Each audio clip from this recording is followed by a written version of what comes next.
¡Bienvenidos! Bienvenidos. Bienvenidos.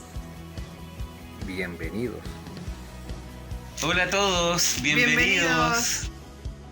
Bienvenidos. Bienvenidos. Queridos hermanos, sean todos bienvenidos.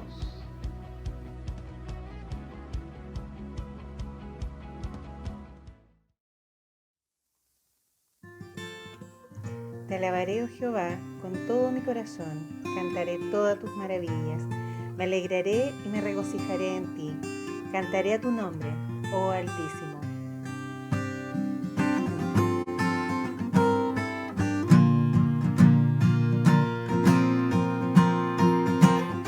Incomparable, inigualable es tu amor, y me rodea, tú me abrazaste, me sonreíste, Señor, en mi pecado, tu amor me alimenta,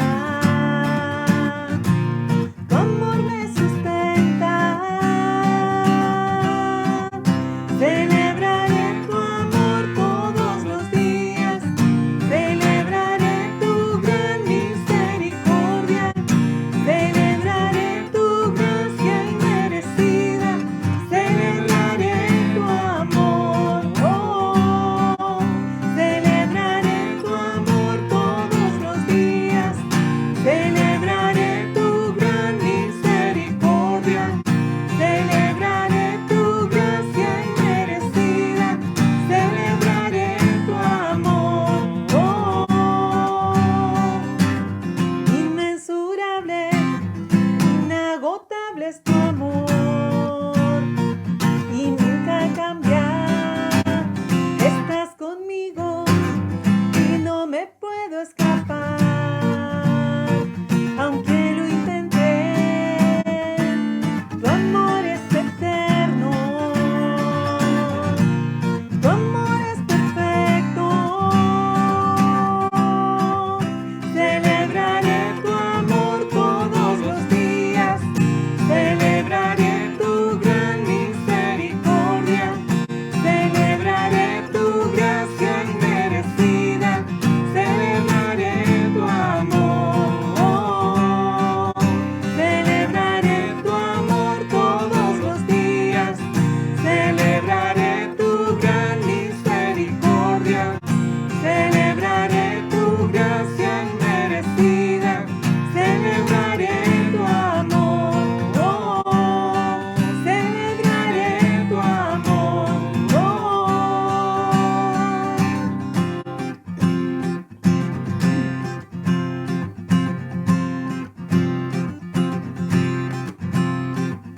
Celebraré tu amor y tu misericordia, oh Dios, oh,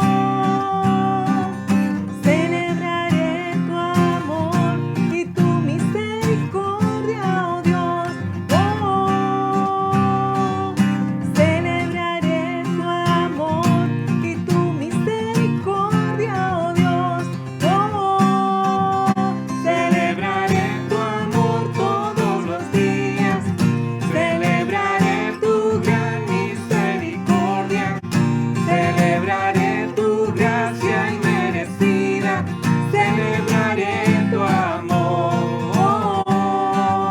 celebraré tu amor todos los días, celebraré tu gran misericordia, celebraré tu gracia inmerecida, celebraré tu amor, celebraré tu amor,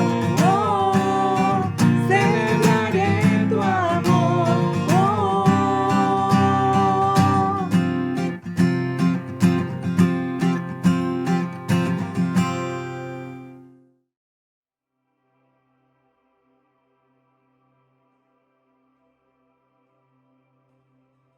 Jesús, la vid verdadera. Yo soy la vid verdadera, y mi Padre es el labrador. Toda rama que en mí no da fruto, la corta, pero toda rama que da fruto la poda para que dé más fruto todavía. Ustedes ya están limpios por la palabra que les he comunicado. Permanezcan en mí y yo permaneceré en ustedes. Así como ninguna rama puede dar fruto por sí misma, sino que tiene que permanecer en la vid, así tampoco ustedes pueden dar fruto si no permanecen en mí. Yo soy la vid y ustedes son las ramas. El que permanece en mí, como yo en él, dará mucho fruto. Separados de mí, no pueden ustedes hacer nada. El que no permanece en mí es desechado y se seca, como las ramas que se recogen, se arrojan al fuego y se queman. Si permanecen en mí y mis palabras permanecen en ustedes, pidan lo que quieran y se les concederá. Mi Padre es glorificado cuando ustedes dan mucho fruto y muestran así que son mis discípulos. Así como el Padre me ha amado a mí, también yo los he amado a ustedes. Permanezcan en mi amor. Si obedecen mis mandamientos, permanecerán en mi amor, así como yo he obedecido los mandamientos de mi Padre y permanezco en su amor. Les he dicho esto para que tengan mi alegría, y así su alegría sea completa. Y este es mi mandamiento, que se amen los unos a los otros como yo los he amado. Nadie tiene amor más grande que el dar la vida por sus amigos. Ustedes son mis amigos, si hacen lo que yo les mando. Ya no los llamo siervos, porque el siervo no está al tanto de lo que hace su amo. Los he llamado amigos, porque todo lo que a mi Padre le oí decir, se los he dado a conocer a ustedes. No me escogieron ustedes a mí, sino que yo los escogí a ustedes, y los comisioné para que vayan y den fruto, un fruto que perdure. Así el Padre les dará todo lo que le pidan en mi nombre. Este es mi mandamiento, que se amen los unos a los otros.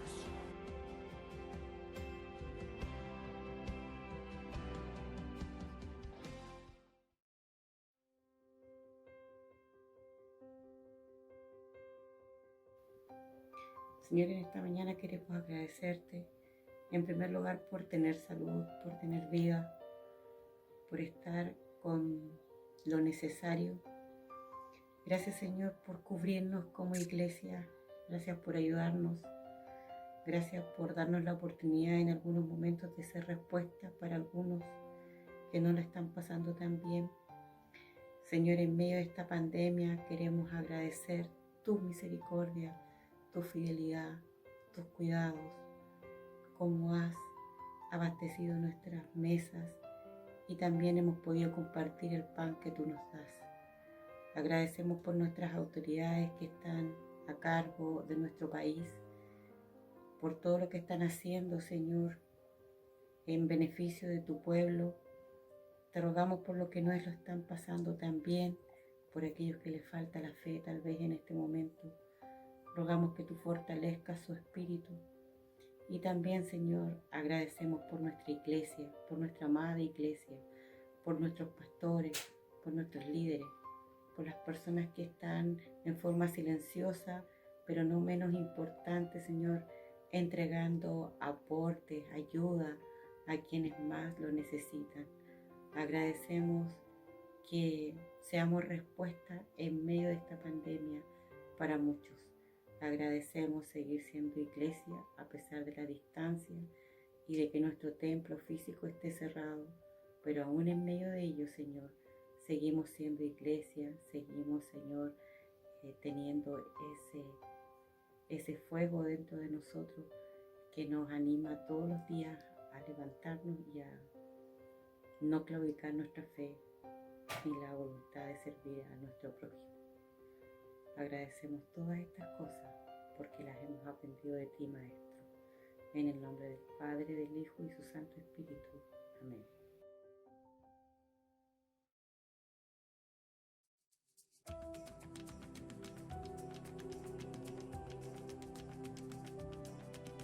Buenos días, hermanos. Para mí es un gusto poder saludarles.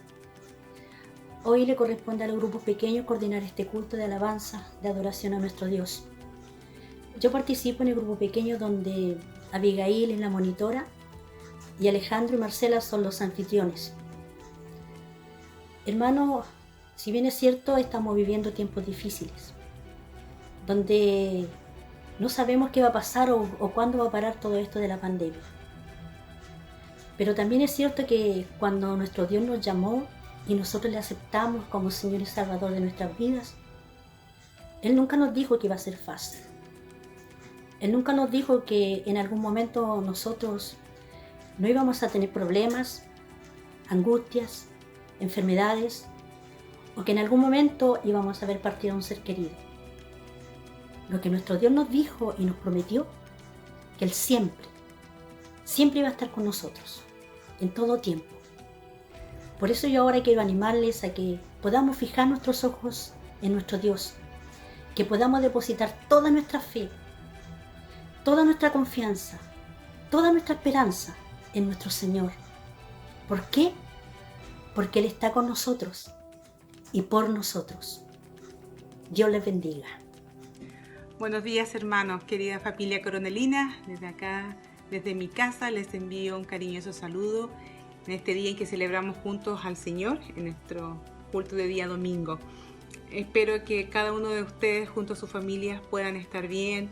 Desearles que el Señor les bendiga, les guarde y les permita confiar en que, a pesar de que las circunstancias puedan ser difíciles, Él está al control y Él cuida por los suyos. Dios les bendiga y espero que el Señor nos dé pronto la bendición de volver a vernos. Les quiero mucho y no les olvido. Besos desde Orlando. Bye. Hola hermanos, somos los vecinos, la familia Peñailillo Prieto, y les queremos enviar muchos cariños y muchos saludos. Nosotros estamos bien, ánimo, fuerza, fe y esperanza. Chao, que estén bien. Buenos días hermanos, un afectuoso saludo de parte de la familia Valderrama Hickman. Esperamos que se encuentren bien y que tengan una muy linda semana.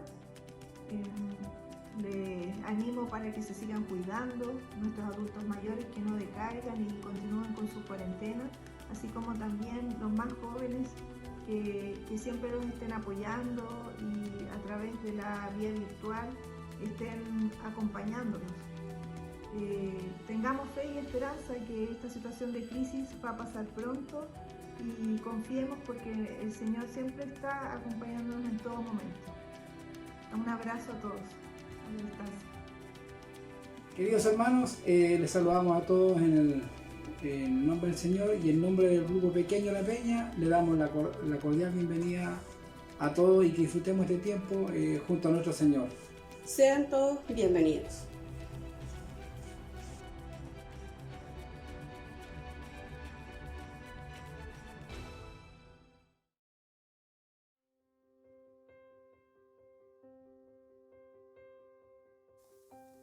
Hola, soy Ricardo. Yo soy Orieta. Juntos trabajamos con los grupos pequeños de nuestra congregación. Hoy contamos con 9 grupos pequeños distribuidos entre Coronel, Lagunillas y San Pedro y que acogen a un total de 115 hermanos de nuestra congregación, incluidos los niños. En este tiempo de distanciamiento hemos motivado a los monitores a continuar reuniéndose virtualmente con sus grupos, pero no ha sido fácil, ya que algunos no lo han logrado. Otros han optado por no reunirse y otros tratan de hacerlo de forma frecuente y por los canales virtuales que pueden disponer, ya sea WhatsApp, plataformas Zoom o llamados telefónicos, pero de una u otra forma tratamos de que el contacto se mantenga. Nuestra principal vía para ello son las peticiones de oración, las que compartimos casi a diario con los monitores para que ellos, a su vez, también puedan compartirlas con sus grupos pequeños y de esta forma, en la oración, sigamos siendo iglesia. También levantamos una encuesta COVID-19 básica entre los grupos pequeños, cuyo resultado ha permitido a nuestra iglesia establecer áreas de acción concretas para cubrir necesidades, las que gracias a Dios no han sido muchas. Esta encuesta también permitió identificar qué familias están conectadas a grupos pequeños hoy, y así el directorio de nuestra iglesia pudiera contactar y conocer la realidad de las familias que hoy no son parte de grupos pequeños. Hoy solo queremos motivarles a ser parte de un grupo pequeño. Como este distanciamiento social se mantendrá por un tiempo más, es bueno mantenernos cerca y sabernos parte activa de nuestra congregación. ¿Y por qué es bueno ser parte de un grupo pequeño? Los grupos pequeños acogen en promedio 14 integrantes adultos. Al ser un grupo reducido tendrás tiempo de conocerlos mejor y de que ellos te conozcan a ti. Este conocimiento te permitirá establecer nuevas confianzas y cercanías. Hay personas que estarán pendientes de ti en forma más constante y lo más importante, que no estarás solo. Contáctate con nosotros. Nuestro teléfono está apareciendo en pantalla y te ubicaremos con un grupo que esté cercano a tu domicilio o con el que te sientas más afín. Solo queremos terminar compartiendo estas palabras de Jesús en el libro de Juan. No ruego solo por estos, ruego también por los que han de creer en mí por el mensaje de ellos. Para que todos sean uno, Padre, así como tú estás en mí y yo en ti. Permite que ellos también estén en nosotros, para que el mundo crea que tú me has enviado.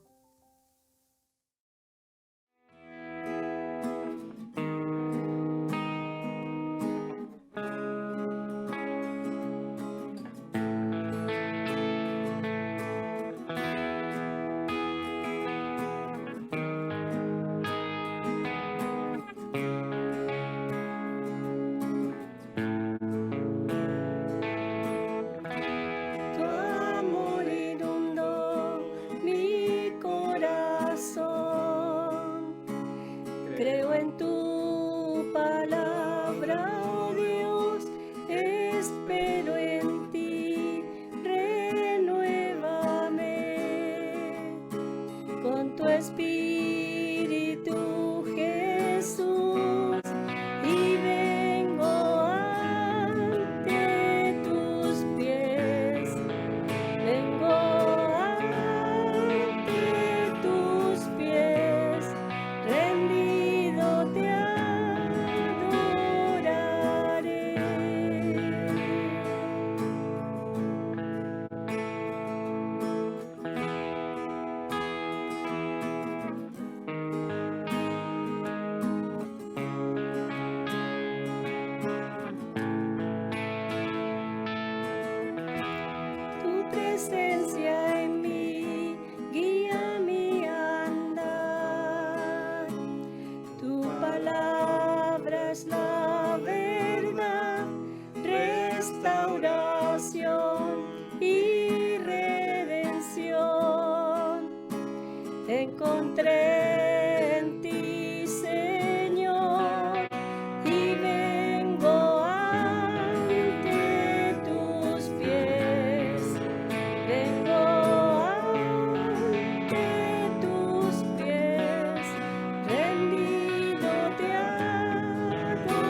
Al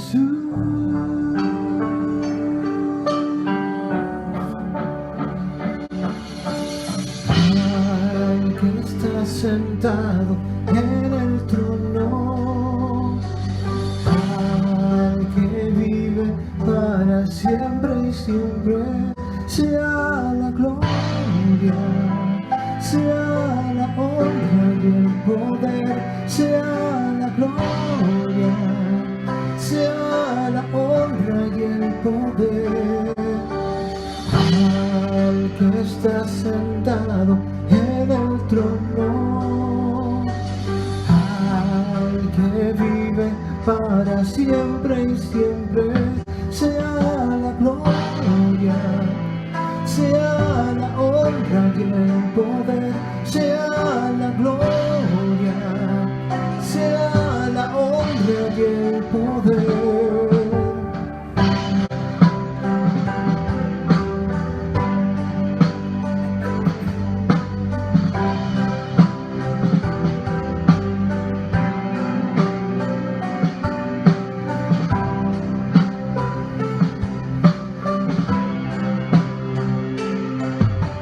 Quiero conocerte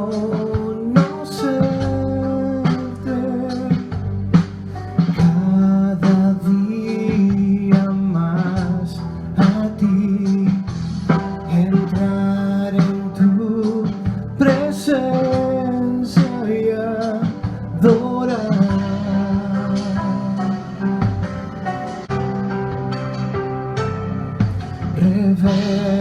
Revélanos tu gloria, deseamos ir mucho más en ti, queremos tu presencia, Jesús.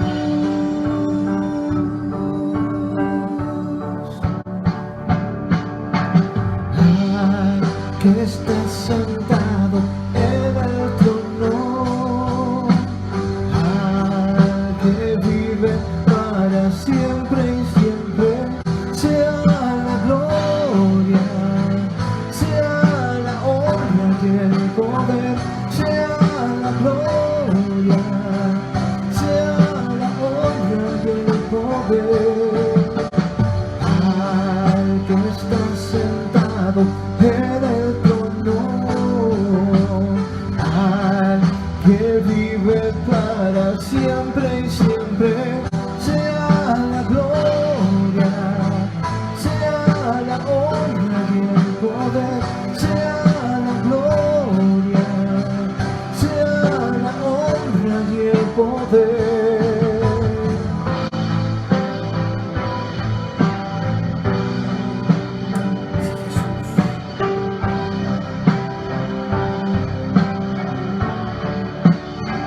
Sea la gloria, sea la honra y el poder, sea la gloria, sea la honra y el poder.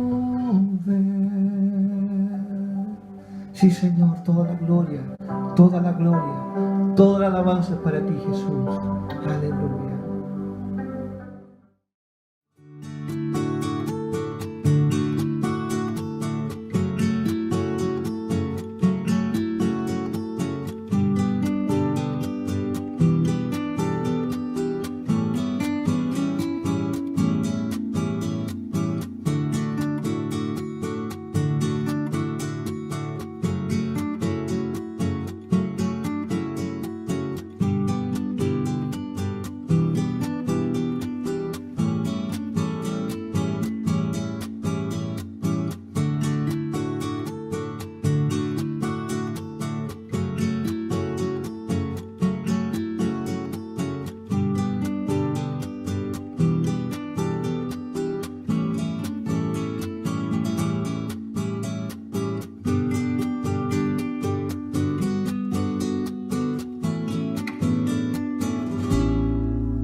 Buenos días, hermanos y hermanas de la Iglesia Bautista en Coronel. Estamos ante una nueva reflexión bíblica y el inicio de una nueva serie. Quiero decirles que esta enseñanza va a ser compartida con distintas comunidades de fe con las que hemos tenido contacto durante estos últimos días y que de alguna manera compartiremos parte de nuestro ministerio con ellos. Así que vaya un saludo especial a la comunidad de San Fernando, a la Iglesia Bautista de Hualqui también, un especial saludo para ellos, y a algunos hermanos de Punta Arenas que también nos están siguiendo, un saludo especial para ellos. Y quiero invitarles en ese contexto a iniciar una reflexión sobre la parábola del buen samaritano. Quiero mencionar algunos elementos que a mí me parecen muy importantes en rescatar e invitarles a hacer una lectura reposada, no apresurada del texto, incorporando distintos matices, entendiendo siempre esto. En trabajo hermenéutico se dice que los lectores también nos convertimos en texto, es decir, cada uno de nosotros lee los textos bíblicos, y cualquier texto, pero ahora enfocado en los textos bíblicos, desde su propia experiencia de vida. Esto lo puedo ilustrar de la siguiente manera. Yo puedo escribir la palabra no temas, y esa expresión tiene un significado para un niño de 5 años, tiene otro significado para un joven de cuarto medio que va a dar la PSU, por ejemplo, y tiene otra expresión para una mujer que está a punto de dar a luz. Tiene otro sentido para un anciano que enfrenta una situación de salud compleja. Cada uno de ellos lee esa expresión no temas desde su propia experiencia de vida. En ese contexto, les invito, y los voy a invitar durante las siguientes semanas, a mirar el texto de la parábola con distintos enfoques. Esta parábola está registrada en el Evangelio de Lucas, en el capítulo número 10, del 25 al 37, y voy a darle lectura completa. A mis espaldas está proyectado el texto. Dice así: y aquí un doctor de la ley se levantó y dijo para probarle: Maestro, ¿qué haré para heredar la vida eterna? Y él le dijo, el maestro, ¿qué está escrito en la ley? ¿Cómo lees? Y él respondiendo dijo: amarás al Señor tu Dios con todo tu corazón y con toda tu alma y con todas tus fuerzas y con toda tu mente, y a tu prójimo como a ti mismo. Y le dijo: bien has respondido, haz esto y vas a vivir. Pero él, queriendo justificarse a sí mismo, dijo a Jesús: ¿y quién es mi prójimo? Entonces Jesús le responde y le cuenta una historia, una parábola. Un hombre descendía de Jerusalén a Jericó y cayó en manos de ladrones, los cuales le despojaron e hiriéndole se fueron dejándole medio muerto. Y aconteció que descendió un sacerdote por aquel camino y cuando lo vio pasó por el otro lado. Y asimismo un levita, cuando llegó cerca de aquel lugar y lo vio, pasó por el otro lado. Pero un samaritano que iba de camino vino a donde él estaba y cuando lo vio tuvo compasión de él. Y acercándose vendó sus heridas, echándoles aceite y vino, y poniéndole sobre su cabalgadura, lo llevó al mesón y cuidó de él. Y otro día al partir sacó 2 denarios y los dio al mesonero y le dijo: cuida de él, y todo lo que de más gastares, yo cuando vuelva te lo pagaré. ¿Quién pues de estos 3 te parece que fue el prójimo del que cayó en manos de los ladrones? Y él dijo: el que mostró misericordia.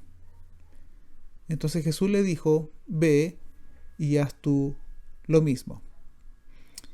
En este acercamiento que vamos a hacer a la parábola, voy a primero explicar algunas cosas generales, muy sencillas, no voy a caer en tecnicismos, y primero vamos a intentar acercarnos un poco a la comprensión del término parábola, que literalmente quiere decir una comparación, poner al lado de, parabolé.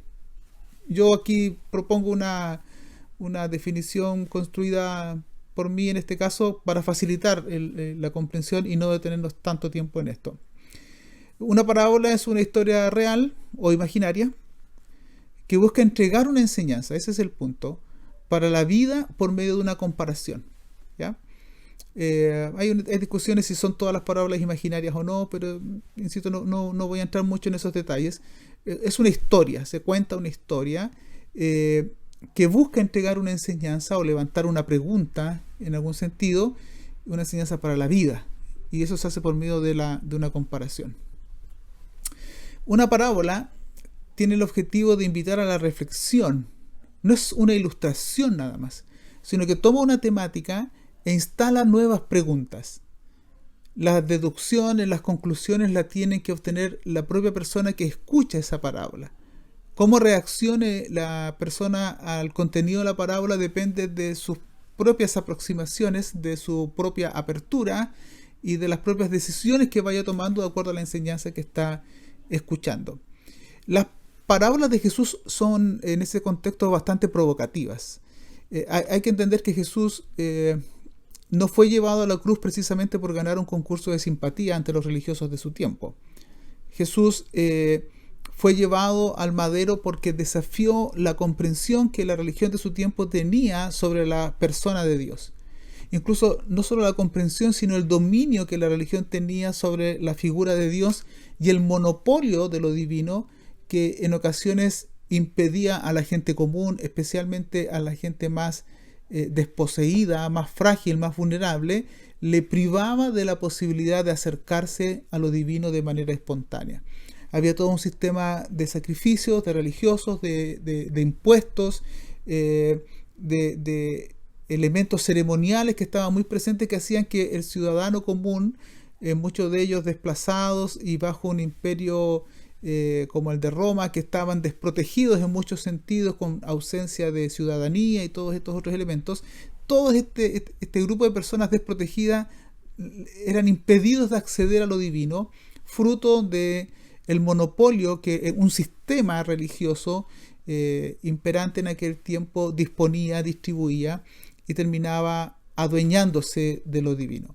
Entonces Jesús, cuando establece ciertas enseñanzas, cuando desarrolla este tipo de parábolas que son abiertamente provocativas, es evidente que intenta dejar una reflexión, pero quiere provocar un cambio, quiere provocar un movimiento. Ese cambio tiene que invitarnos a modificar nuestra forma de pensar, nuestra forma de creer y poner en práctica esta nueva enseñanza que nos llega. Esto que parece tan común y que nosotros emitimos mucho juicio, especialmente los religiosos del tiempo de Jesús, también nos toca a nosotros, porque nosotros tenemos nuestras propias comprensiones de Dios y nos cuesta mucho movernos de esas comprensiones porque tenemos un apego afectivo por las personas que nos transmitieron esa comprensión o esa idea de lo divino. Si mi abuelito, mi abuelita, mi mamá, un tío, un pastor muy querido me habló algo de Dios, yo difícilmente lo voy a cuestionar porque tengo un apego afectivo con la persona que me lo transmitió. Con Jesús todavía nos pasa eso. Ustedes y yo hemos recibido una herencia religiosa, una herencia doctrinal, una herencia tradicional, denominacional, como quieran llamarle, a la que sentimos apego y nos cuesta movernos de esa concepción de lo divino. Incluso nos cuesta movernos frente a lo que Jesús mismo propone. Tratamos de explicarlo, justificarlo, en algunas ocasiones intentamos adaptar lo que Jesús dice, incluso domesticarlo porque todavía nos suena provocativo. Bueno, la invitación que quiero hacerles es a mirar las parábolas como reflexiones que intentan provocar nuestras propias percepciones de distintos elementos y que por otro lado son una invitación a que modifiquemos nuestra manera de pensar a Dios, de pensar al prójimo, de pensar la fe, de pensar la religión, y desde esa idea pasemos a vivir de una manera distinta. Yo soy de los que tengo plena convicción de que no nos sirve definir a Dios doctrinalmente si no vivimos a Dios amorosamente y compasivamente en los demás. No tengo ningún interés en participar de un credo frío definido en las catedrales o en las academias de algunos lugares históricos alejados de la gente y de las necesidades que todo ser humano tiene. Hoy, frente al COVID, necesitamos como cristianos volvernos a Dios y a las personas que son el objeto del amor de Dios. No podemos seguir cayendo en una religión fría y distante. Y para eso tenemos que permitir que el Evangelio nos interpele, que las enseñanzas de Jesús, permítame la expresión, nos muevan un poco el piso para acuñar aquello que sí debe ser fundamental e inamovible en nuestra fe. Bien, dicho eso, les invito a aproximarnos un poco a la parábola. Ahí enrojecí algunas ideas. Fíjese que el contexto de la parábola indica que hay un diálogo. Tengo aquí mi Biblia, y cómo es que Jesús empieza a dar algunas enseñanzas y algunos ayes, que es una sentencia profética, porque hay algunas ciudades que, viendo generosamente una manifestación del reino de Dios, no se arrepienten, no acogen esta propuesta de Jesús. Y Jesús está manifestando una especie de alegría porque los discípulos, gente sencilla, están viendo manifestación del reino de Dios. Es en medio de ese contexto que un doctor de la ley, un teórico, alguien que se entretiene incluso con especulaciones doctrinales, pero que no está muy interesado en las personas, este doctor de la ley se levantó y dijo para probar a Jesús. Este es un dato que Lucas nos entrega. Hay una intención provocativa. El texto quiere decir tentar a Jesús, hacerlo tropezar en algo. Maestro, dice, ¿qué haré para heredar la vida eterna? Es una pregunta que hay que intentar comprender en el contexto de la concepción de vida eterna que se tenía en aquel momento. Y Jesús responde con una pregunta que es un ejercicio recurrente en él. Cuando una vez le preguntan, ¿es lícito, por ejemplo, repudiar a la mujer? Él dice, bueno, ¿qué dice Moisés?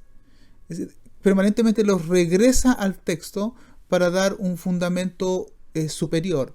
Y a mí me parece muy interesante este ejercicio, lo quiero proponer para las comunidades de fe que nos escuchan, porque en ocasiones somos llamados a responder binariamente. Esto es sí o no. Esto es blanco o negro. No hay ningún matiz. Y dejamos de escuchar las necesidades que hay. Antiguamente, por ejemplo, hablábamos de la salvación. ¿La salvación se pierde o no? ¿Sí o no? ¿Esta situación es pecado? ¿Sí o no? Y defínase. Y en una nación como la nuestra, en donde tendemos a polarizarnos, ya sea por falta de madurez, de vivir en una convivencia diversa, plural, queremos que rápidamente la gente se defina para encasillarla si es de este u otro grupo. Jesús no permitía eso. Y eso molestaba mucho. Cuando tenía que decir algunas cosas las planteaba con toda libertad. Pero no caía en el juego del blanco o negro, estas respuestas binarias. Sí o no, verdadero o falso. Que está escrito. Y entonces responde con esta síntesis propia del mundo judío de comprender: amar al Señor tu Dios con toda tu fuerza. Es una oración que repetían cotidianamente. Y a tu prójimo como a ti mismo. Es decir, como expresión del amor de Dios está nuestro amor al prójimo. Pero él dijo para justificarse estas preguntas, insisto, casi ociosas, en las que yo ya he perdido interés en participar, incluso algunas muy particulares en las redes sociales, levantando preguntas de doctrinas que le interesan a un grupo reducido de personas, o satanizando al que no adhiere todo el pensamiento de nosotros. Estas acciones ociosas yo las observo en esta pregunta. Bueno, ¿y quién es mi prójimo?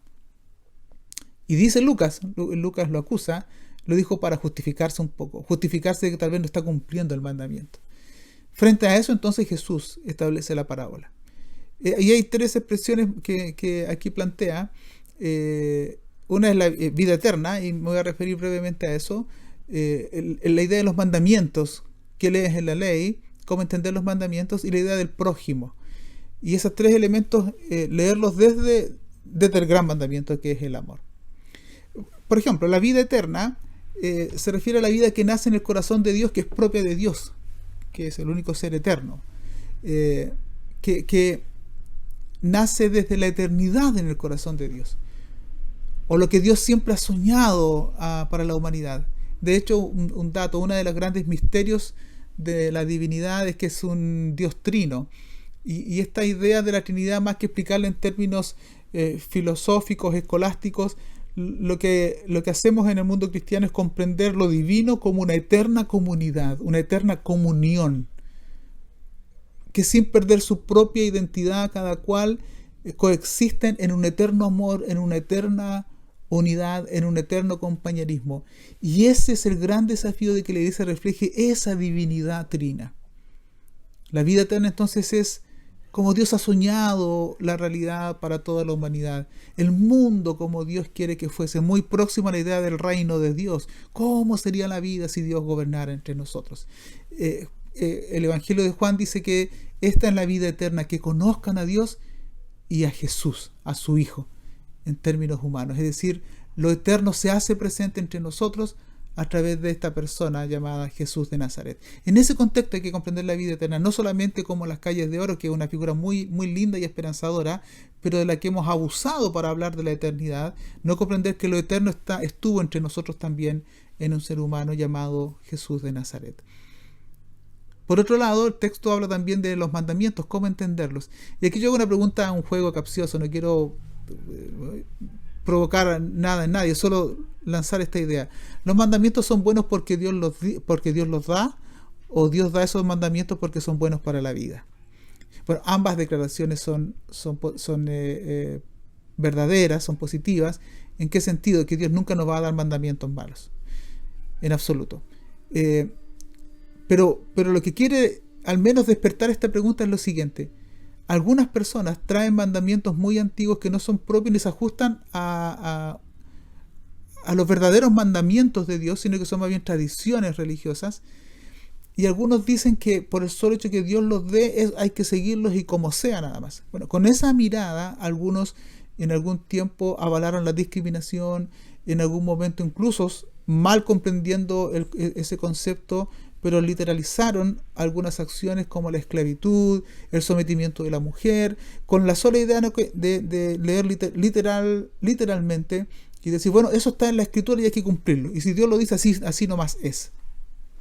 Nos privamos del ejercicio de reflexionar el porqué de los mandamientos que hay que comprender, y que si Dios los da es para precisamente un caminar en comunidad, que sea un caminar pacífico, de salvación, es decir, de salud relacional, de crecimiento mutuo, qué sé yo.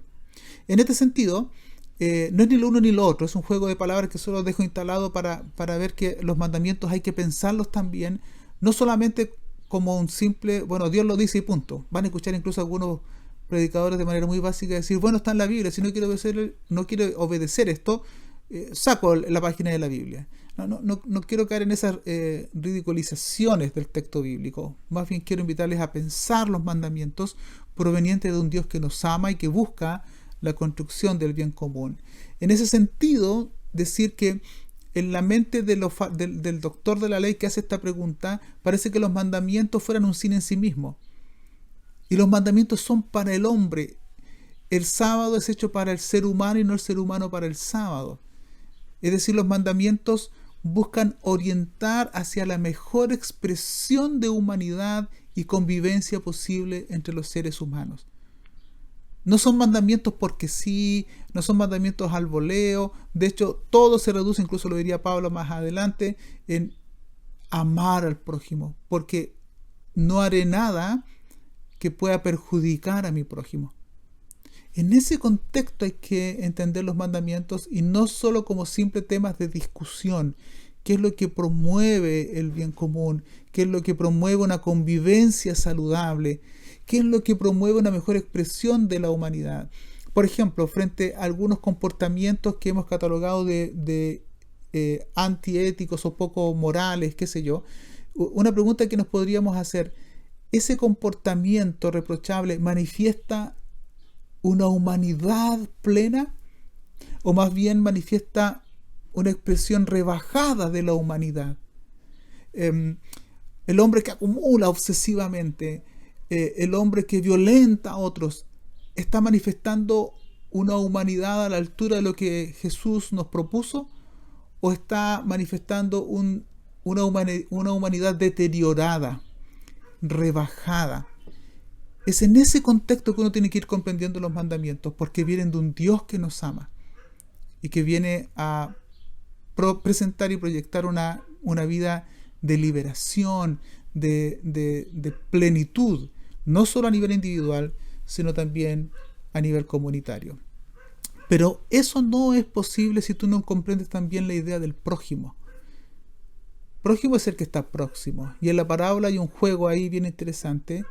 el enfoque del diálogo no es solo quién está cerca a mí, sino de quién estoy yo cerca. Es decir, bueno, estos son los que me rodean, entonces yo podría decir, bueno, mi prójimo va a ser la gente que está cerca mío, yo voy a seleccionar a los que están cerca mío.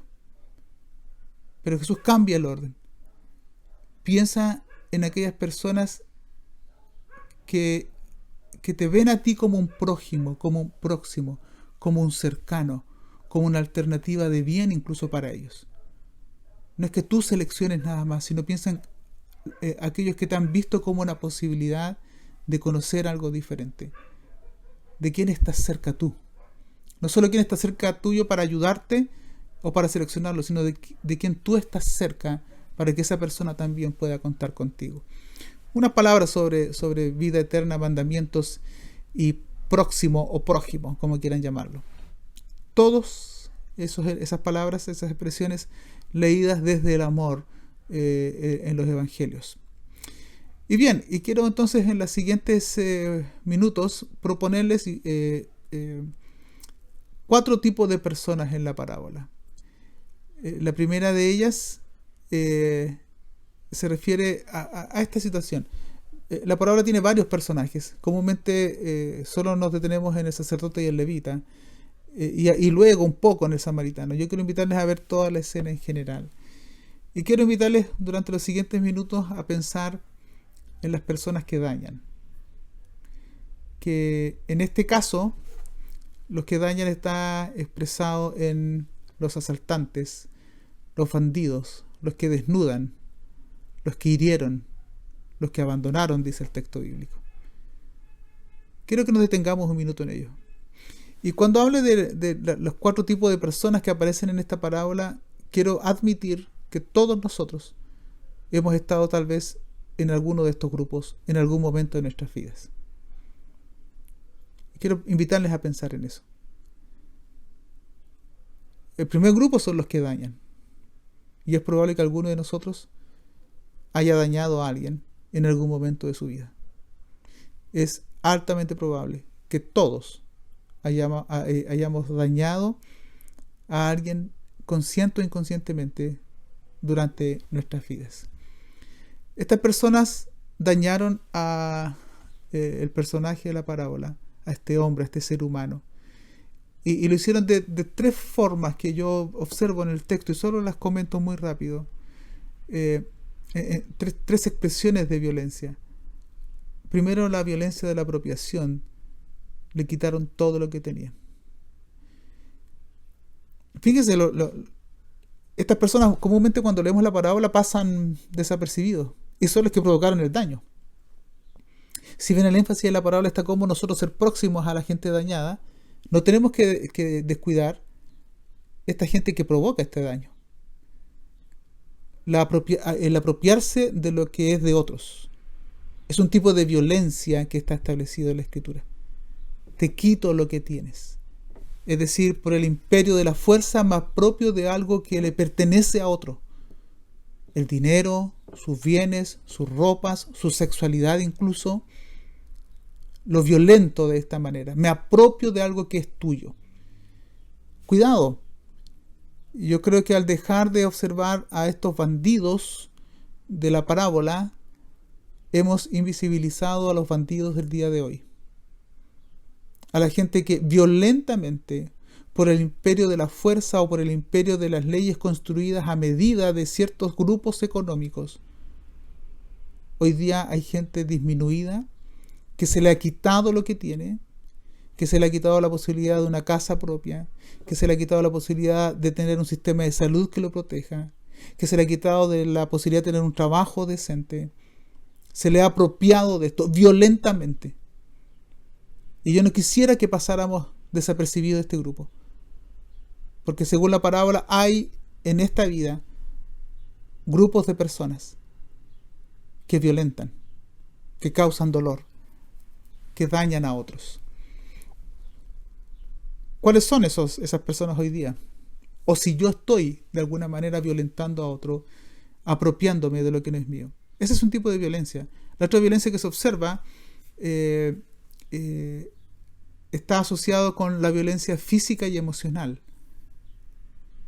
Lo maltrataron, lo golpearon, seguramente hubo un trato muy poco diferente, lo maldijeron, lo insultaron. Cuando uno golpea a otros no lo está felicitando, lo está insultando también verbalmente. Una violencia que hoy día se ha reinstalado en nuestra convivencia sometida a este confinamiento.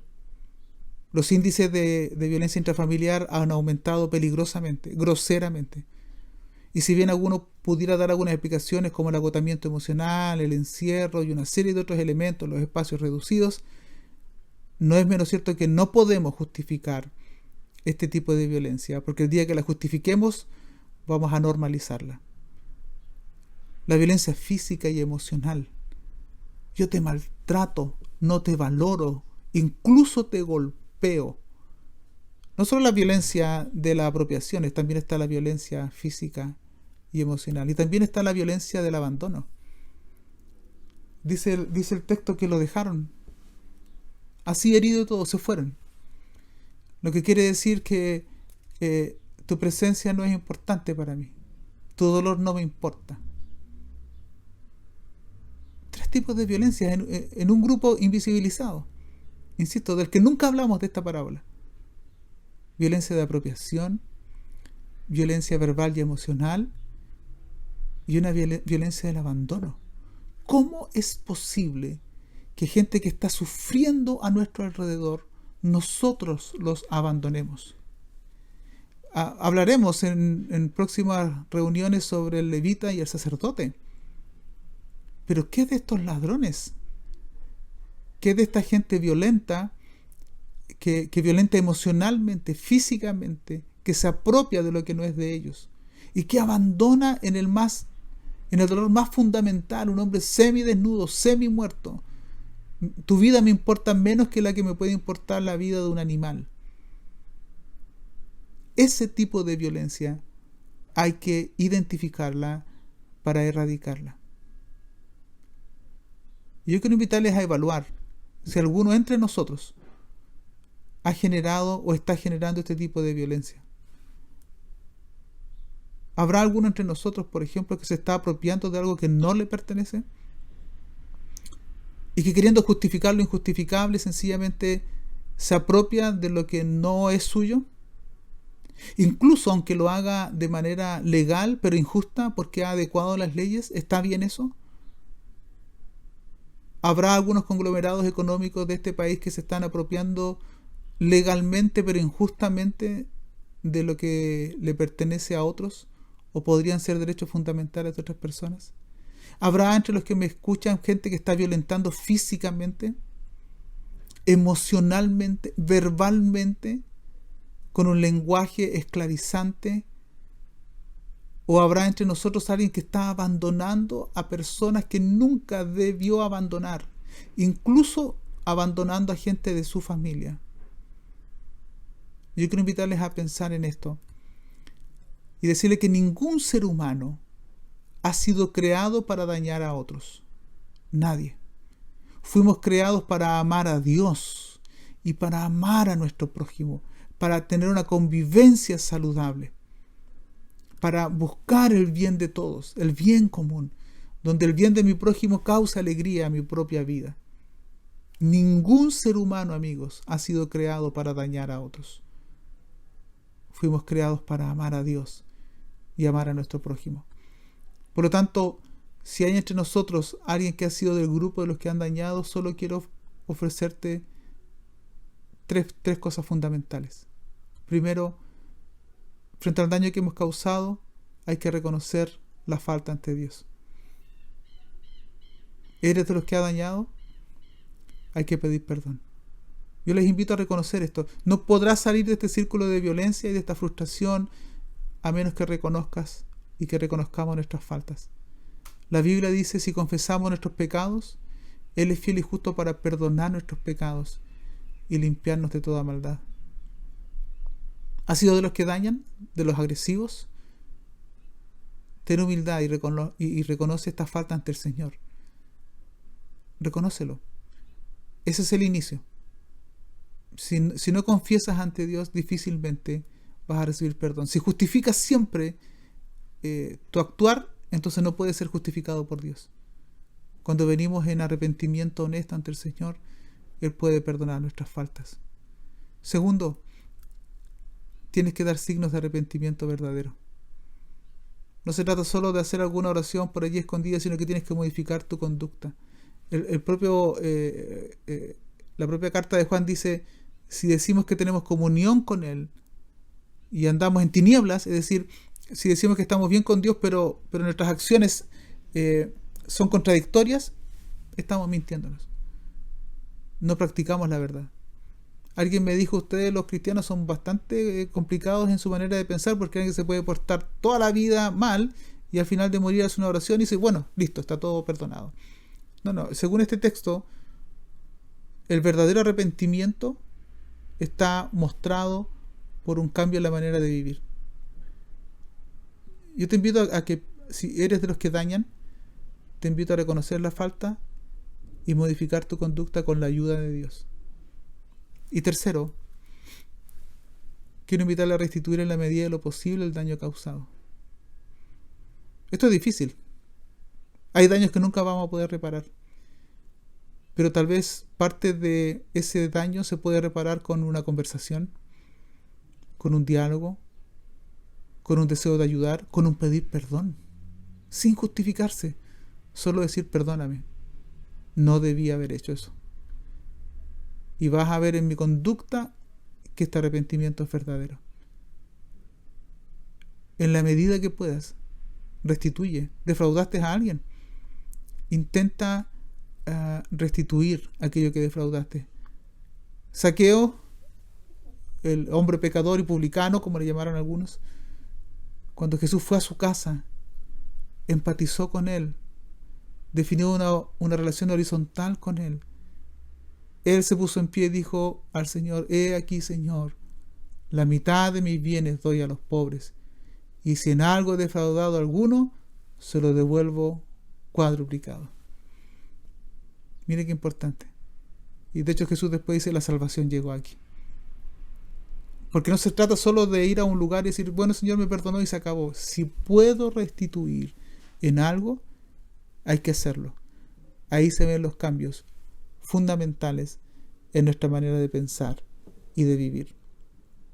Amados amigos y hermanos que nos escuchan, quiero invitarles a seguir leyendo esta palabra los próximos domingos y en esta oportunidad detenernos en aquellos que hacen daño, identificarlos socialmente, pero también identificar en nosotros algunos momentos en que hemos dañado a otros, ya sea apropiándonos de lo que ellos tienen, ya sea verbalizando violentamente algunas expresiones o incluso abandonando a algunos seres queridos.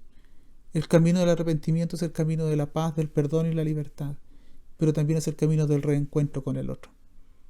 Quiero invitarles a que oremos y dejarlos invitados para las próximas semanas continuar con esta reflexión y pidamos al Señor su ayuda, levantémonos con esperanza y sigamos caminando en fe.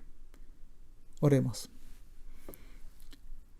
Padre, tu palabra ante nosotros y esta reflexión que tu Espíritu podrá perfeccionar en cada uno de los que la ha escuchado.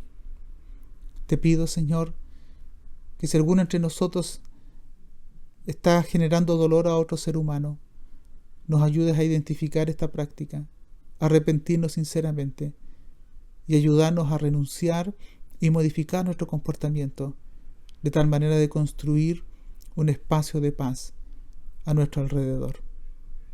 Guíanos a través de tu palabra para seguir creciendo y vivir la vida que tú nos propusiste, abrazar con esperanza la propuesta de Jesús y seguirte cada día de nuestras vidas. Oramos en el nombre de Jesús. Amén.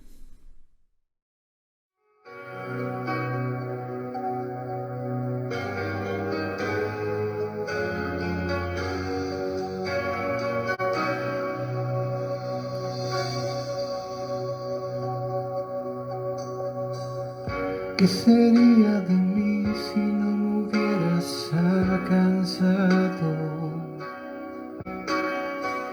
¿Dónde estaría hoy si no me hubieras perdonado? Tendría un vacío en mi corazón, vagaría sin rumbo, sin dirección. Si no fuera por tu gracia y por tu amor,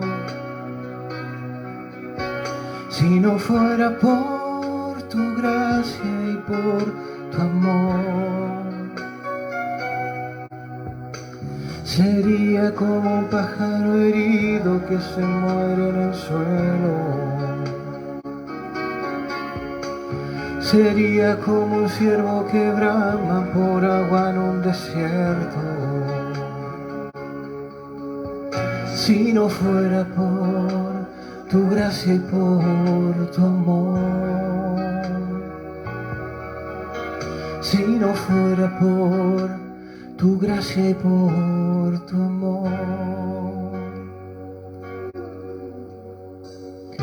¿qué sería de mí si no me hubieras alcanzado?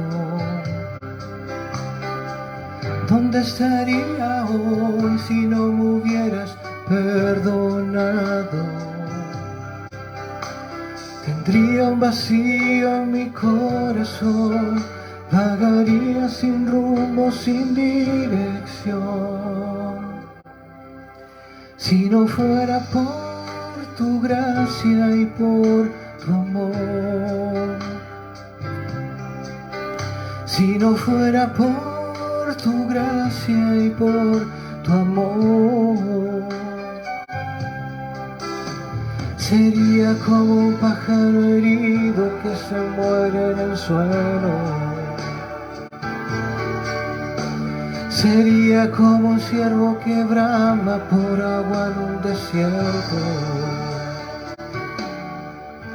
Si no fuera por tu gracia y por tu amor, si no fuera por tu gracia y por tu amor.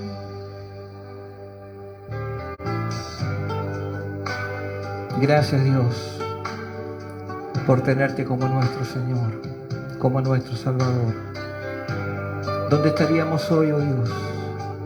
Estamos agradecidos de ti, Señor. Gracias por esa mano de amor que nunca se ha apartado de nosotros. Te alabamos, Jesús.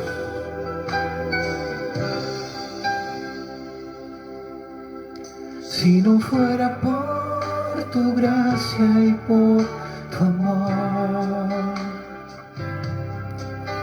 si no fuera por tu gracia y por tu amor, sería como un pájaro herido que se muere en el suelo. Sería como un ciervo que brama por agua en un desierto. Si no fuera por tu gracia y por tu amor, si no fuera por tu gracia y por tu amor, si no fuera por tu gracia y por tu amor.